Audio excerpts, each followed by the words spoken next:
Breaking news, Saldi Isra tak dijatuhi sanksi soal dissenting opinion putusan usia Capres-Cawapres. Majelis Kehormatan Mahkamah Konstitusi, MK, tidak menjatuhi sanksi kepada Hakim Konstitusi, Saldi Isra terkait pendapat berbeda, dissenting opinion, saat pembacaan putusan soal batas usia Capres-Cawapres yang dilakukan pada 16 Oktober 2023 lalu. Hal ini disampaikan oleh Ketua MK, Jimli Asidiki dalam sidang pembacaan putusan etik terhadap 9 Hakim Konstitusi di Gedung MK, Jakarta Pusat, Selasa, 7 November 2023. Hakim terlapor tidak terbukti melakukan pelanggaran terhadap kode etik dan perilaku Hakim Konstitusi sepanjang terkait pendapat berbeda, dissenting opinion, kata Jimli. Namun, Jimli menjelaskan Saldi Isra terbukti melakukan pelanggaran etik terkait bocornya hasil rapat permusyawaratan hakim, RPH, ke media massa bersama dengan 8 Hakim Konstitusi lainnya. Hakim terlapor secara bersama-sama dengan para hakim lainnya terbukti melakukan pelanggaran terhadap kode etik dan perilaku Hakim Konstitusi sebagaimana tertuang dalam Sabta Karsa Utama.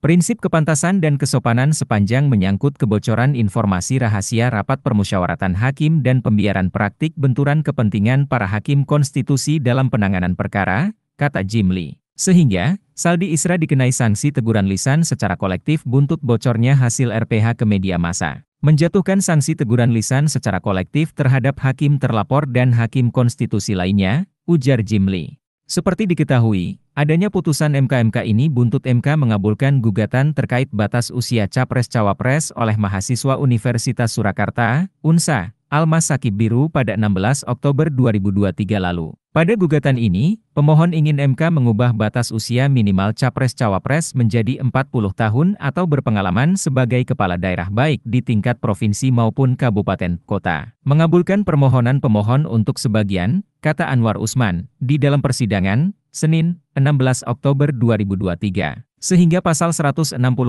huruf KUU Juli 2017 tentang pemilu selengkapnya berbunyi. Berusia paling rendah 40 tahun atau pernah sedang menduduki jabatan yang dipilih melalui pemilihan umum termasuk pemilihan kepala daerah. Namun, putusan tersebut kontroversial, bahkan dinilai tidak sah oleh sejumlah pakar. Sebab dalam putusan itu kental akan dugaan konflik kepentingan antara Anwar Usman dengan keponakannya, yakni putra Presiden Jokowi, Gibran Rakabuming Raka. Putusan tersebut diduga memuluskan langkah Gibran maju sebagai cawapres pendamping Prabowo Subianto di Pilpres 2024 mendatang. Hingga saat ini MK telah menerima sebanyak 21 laporan terkait dugaan pelanggaran etik dan perilaku hakim. Anwar Usman mendapat laporan terbanyak atas dugaan etik ini yakni 15 laporan.